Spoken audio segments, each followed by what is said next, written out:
of Pyromania Media. Today is a special day. We have some guests, half human, half cartoon, but very unique. They are Cold Slither. My name is Abril Grago. Welcome, Gus, and thank you very much for this moment and for your time. How's you doing? Good. Thanks for having me. Appreciate it. It is very original to combine metal, even if you don't like metal, with an iconic G.I. Joe cartoon. Many people grow up with this, and new generation have joined it. How did this idea come about? Many years ago, I played in a band called Malevolent Creation, and we were on Nuclear Blast Records. And the label manager for Nuclear Blast was a guy named Gerardo Martinez. And oh man, like 20 years ago now, when I met him for the first time in person, he was wearing a G.I. Joe shirt. And I said, "Hey, I'm a big G.I. Joe fan too. I grew up with the cartoons. I collect all the toys. Like I'm a big G.I. Joe fan." And so him and I just had this friendship outside of work because we both were just big G.I. Joe guys. And then he maybe 10 years ago now made a contact with Hasbro, and it was his idea to do a real life Cold Slither album. And at the time, G.I. Joe, the toys, just they weren't really making any. And so it just wasn't the right time. Hasbro just didn't want to really get behind anything. Fast forward to, now there's a new series of toys called the Classified series that's very successful. And so, yeah, now, they called me about a year ago now and said, "Hey, we're going to do a Cold Slither album," and they wanted me to write and record it all. So, it was a big honor for me to do that. Nice. And I think G.I. Joe is not just a cartoon because represent human values, ethics, some education. You do identify with that? Very much so. I wrote an article recently kind of talking about when I was very young. I grew up in a lot of chaos and violence or whatever, and GI Joe for me was like an escape. And I kind of learned right from wrong from GI Joe. You know what I mean? Like a lot of the values of honesty, bravery, you know fighting for what's right, all that stuff. Honestly, I still kind of live my life to this day by the lessons that I learned from GI Joe, Transformers. Those were like they were my teachers. They were my dad. you know so I'm very grateful for that. That's amazing. In the first episode of G.I. Joe, Cold Slither was on Team Cobra. And then each one explained behind the music, real personality of the band. Did you work on this special show? I mean, it was more so the band is obviously based on this one episode of the cartoon, and it was my job to imagine what a whole album of that would sound like. So, and it is a lot of the lyrics are based on the characters. So, I kind of did some deeper research because in the cartoons, they don't really get super specific about the character traits. So I had to go into the comic books and, and I just watched a lot of the cartoons again. And so, psychologically, the lyrics are kind of, correct to the characters. Um, and at the same time, I didn't want to write childish lyrics. I wanted them to be kind of adult like, even though it's about a cartoon. I didn't want to use like kid words like GI Joe is bad and Cobra is good. I needed it, or I wanted it to be cool. Like, like adults are going to listen to this. So, and I knew I was going to have to sing it, and I don't want to sing stupid lyrics. So, yeah, a lot of it, it's based on a cartoon, but there's honest psychological aspects to the dreadnoughts that I tried to include in the music and the lyrics. Yeah, and the music is not only for kids, obviously, it's for many people, fans of G.I. Joe, fans of music in general. Yeah, I mean, I wanted to write, they're a heavy metal band, so it was going to be heavy.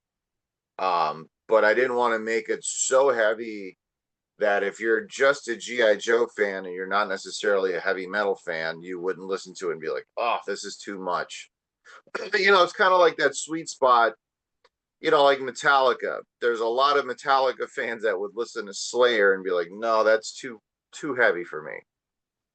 So I knew I wanted to kind of be in that, that sweet spot where it's heavy, but it's not like crazy heavy, and that most anybody could listen to it and enjoy it. At least that's what I hope is the case. Nice. And well, now you are here with a original single, Knock 'em Dread. I love it. I really enjoyed it. But talking about the compose, obviously the songs are inspired by G.I. Joe, but where else does the creative process from this, where come from? Um, I guess again, musically, it's a band from 1985. So I knew that the music was going to have to be a little bit classic metal, but I wanted it to sound new and updated for today. So I just tried to, I don't know, you just as a songwriter, you try to just imagine what that's going to sound like. And, I just would write, I would write the riffs on a guitar, and, then I would record drums on it, and then I'd have lyrics already written, and I would just fit the lyrics to it. And at the end of the day, again, you just try to write at at the most important thing is to write a good song, whether it's metal, pop, rock, whatever. You just try to write a good song. And I just wanted to keep the music heavy but simple and memorable and catchy. Again, it's just that whole thing where I just wanted the average GI Joe fan to enjoy the album, not just because it's GI Joe. I wanted the album to be just good music, regardless of the GI Joe connection. So, you know, a little bit of 80s metal, a little bit of modern metal, a little bit of hard rock, just kind of all mixed in. That was what I was trying to do. Yeah, like your Cinderella t-shirt. Big 80s fan. And another bands that influence your music? Um, Man, there's a little Metallica in there. There's a little Exodus. There's a little Wasp. There's a little, kind of the more moderny stuff. Um, just kind of riff oriented, just music, hard, just kind of just again guitar oriented riff music. Um, maybe Avenged Sevenfold, even though I don't really listen to that stuff, but I'm aware of it enough that I can, that's kind of the modern side of things. There's probably even a little goth metal vibe in it because there's a lot of cool melodic guitar lines in there that I get from like a band called Paradise Lost. Um, I don't know, there's just a lot of stuff in there, and hopefully it all, works. Yeah, that's cool. And well, on the rest of the new album, could it be subliminal that cartoon, or are we G.I. Joe team now? No, we're definitely not the GI Joe team. I'm still Cobra. But there's no subliminal messages. We're not smart enough to do that. Yeah, just a joke. All the musicians in Cold Slither have other projects. How do they find the time to sit and compose and play? Well, that's thankfully I composed and recorded the whole album myself. I played drums, I played bass, I played guitar, and I sang. And I think that's why they hired me to do it. Number one, I'm a G.I. Joe fan, but number two, I can produce the music by myself. And then if I knew we were going to play live, so number one, I wanted to get people that I know and trust. So like Matt Harvey, I play with a couple other bands. We tour the world together. He's like my musical partner, and he's like a big comic book nerd, and he grew up with GI Joe and Transformers. So like, and his bass player Ross from his band Exhumed is a giant GI Joe nerd like me, and a professional 20 plus year touring professional bass player. And the drummer is a 30 plus year touring professional, good friend of mine.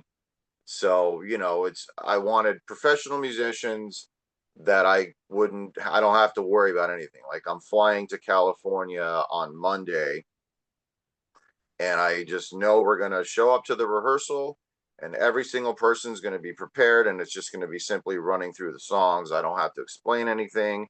I don't have to show anybody any music. Like they're just prepared. And that's the difference between working with professionals and people that may not be professionals. And so for now it's just one show Thursday next week. So it's real easy. Next year, if they wanted to do a whole tour, that could get complicated because, Matt's in 3 full-time bands. I'm in 2 full-time bands with Matt. So it'd be like trying to find the little holes that we could play shows. So, well, I don't know. We'll see what happens. Yeah, that's very, very work. A lot of work. And Yes, I'm pretty much a workaholic. that's nice. It's part of being a good good musician. Hopefully. And the album will be just one as part of the fans collector, or will there be more? Everybody has asked me that question, and I hope there's more music. I actually wrote a new song for Decibel magazine that'll come out, I'm not sure, later this year. But my answer to the question is it's up to you, the people. If if the record sells well, I mean, let's just be honest, Hasbro's a corporation, they see money. And if the record company, if the record sells, which basically means people are buying it and they like the music, I hope that will mean I'll get a phone call and say, hey, let's do another album, which I really would love to do. I think the people going to love it because it reminds the childhood, the new people, the new generation, like metal or rock or cartoons, comics.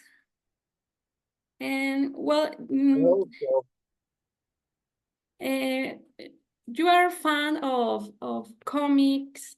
What fictional bands do you think could be a good idea on real life? Well, the immediate thought, I mean, I didn't watch the cartoon, but I remember in the 80s there was a cartoon called Gem and the Holograms, which was literally a cartoon about a fictional band. It was Gem and the Holograms. So I think it just makes all the sense in the world to take a cartoon that was about a fictional band and make it a real band. So I could see a Gem and the Holograms and Cold Slither tour if that were to be a thing. That would be amazing. Nice. And well, maybe some people will think it's a joke band because cartoon, because it's part of a kid brand, Hasbro, but a very serious musician. What do you think about that? Um, I can understand where people might feel that way, but the reality of toys today, it's all adults collecting toys. I mean, like 90 something percent of toy sales are adults because we have money now and we can buy all the toys we want. So, and again, which is why I wanted to write adult lyrics, because I don't really think too many kids are going to listen to the Cold Slither record. Adults are going to listen to it. And, I think, or I hope that people listen to the album and, hey, these lyrics are actually, intelligent adult lyrics. Even though it's about a cartoon, it's still adult like lyrics. The songwriting is, I took very serious. And the production was, I sent it to a very good mixer and master, so it sounds, as good as any other record that's out today. Like it doesn't sound dated, it sounds modern, it sounds fresh. So, I just hope, ultimately at the end of the day, it all kind of will boil down to, did I write good enough songs? And again, that's up to the people to decide. That's right. And there is in the show, there is a possibility to characterize it as in a cartoon. Man, that, obviously we've already joked or fantasized, like, what if they made action figures of us? Like they updated them, with all the tattoos and stuff. But it's a cool fantasy. If right now, honestly, my focus is, we have to play a show next Thursday that's, I think, already sold out. So my focus is just playing a good show, presenting, having, we want everybody to have a great time. We want people to feel like they're in a G.I. Joe cartoon in real life. So there's going to be some surprises. We're going to rehearse for 3 full days. So the band's going to be good and tight. So, that's my focus right now. And there are possibility to come to Mexico. Again, that's up to you guys. If the demand is there, and, for instance, if they see that there's a lot of streaming in Mexico, or the record's selling in Mexico, or you guys are buying or printing a lot of shirts, if they, again, I want to play everywhere because I love it. But Hasbro and the record company, it needs to be driven by money. So if the record is doing well in Mexico, man, I would love to play Cold Slither in Mexico. I really hope so. And there is a date for the album. Yeah, it comes out 1 week from today, July 25th. So next Friday, it'll be out officially. And then, you can, it'll be on all the platforms. Okay, for listen all the album. Yeah. And about what the message you do like to share with the next generation of musicians and fans? Message. I guess, it's cliche.